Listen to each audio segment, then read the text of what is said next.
Tila nagmamadali si Kuya. Balisang-balisa sa kanyang ginagawa. Maraming mga netizen ngayon ang tila nababahala sa nangyayari ngayon dahil may mga tao ngayon na kahit katanghali ang tapat ay gumagawa ng iligal na ito.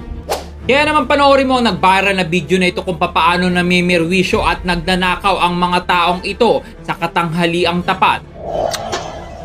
Ano ba itong mga humihila ng wire na ito ng PLDT ba ito?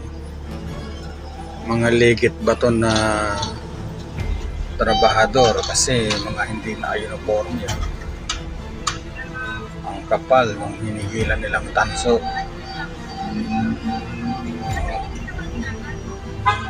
At ito yung kasama niya. Kala mo talaga mga may hawak-hawak pang hagdan. Ano sa palagay nyo guys? Mga literal ba na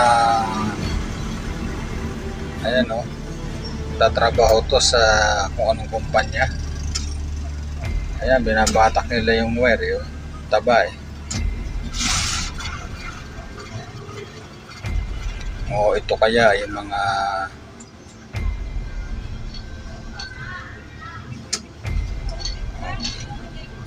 tila nagmamadali si Kuya. Ang balisang-balisa sa kanyang ginagawa. Hirap lang din kasi magbintang. Hindi natin alam kung anong totoo. Ayan, nabatak niya na.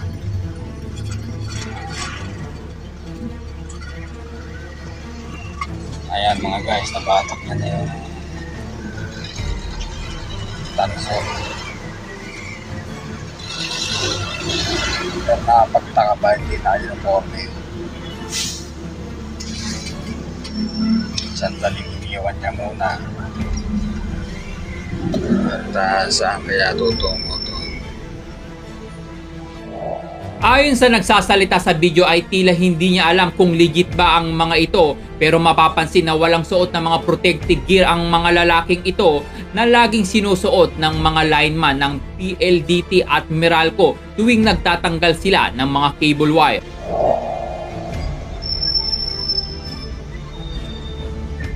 Pero mukhang lihiti mo naman yata silang panggagawa ng ganitong ano. Pero bakit wala man silang uniforme o ID na suot-suot? Ayan mga guys oh.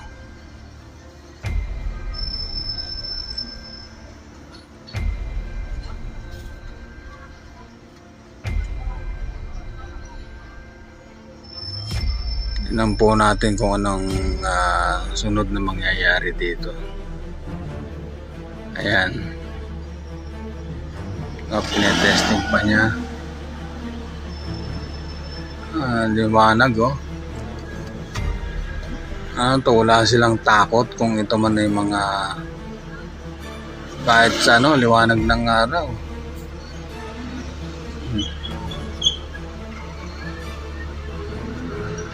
Ano naman yung pinuputol nila.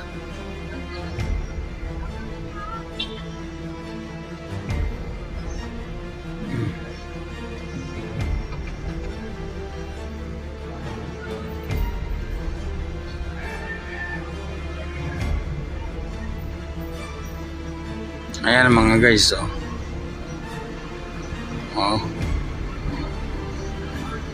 Nakapagduda lang kasi kung ito ay mga legal na trabahador ng kung anumang kumpanyang ito dapat din na-uniforme sila.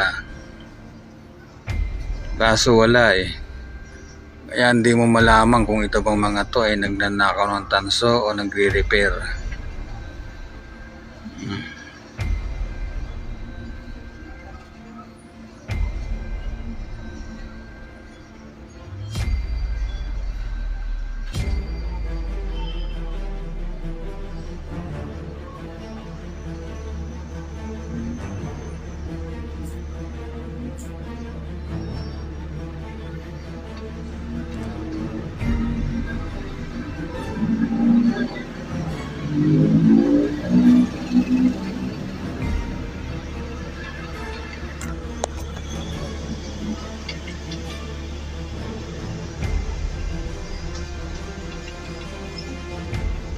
Yan mga guys oh.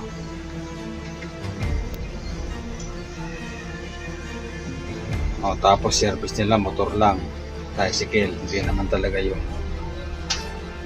mga truck ng ano.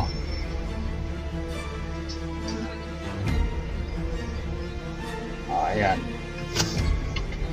Sasakay niya na sa tricycle yung tanso na hinatak nila.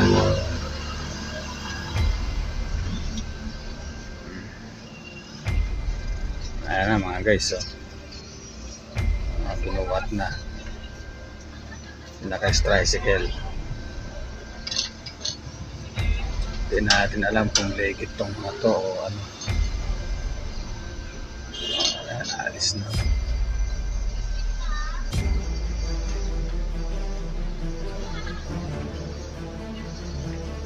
Ayun na, ang tanso. Isang pagpapatunay na ang mga taong gumagawa ng mga iligal tuwing katanghaliang tapat ay tila mga batikan na at mga labas-pasok na sa mga kulungan. Kaya naman i-share mo na ang video na ito. Kapag may nakitang ganito, isumbong agad sa mga pulis. Ikaw bilang isang Pilipino, ano ang masasabi mo sa mga lalaking ito at ano ang dapat gawin sa kanila kapag nahuli? Well, i-comment mo lang yung reaksyon sa video sa baba.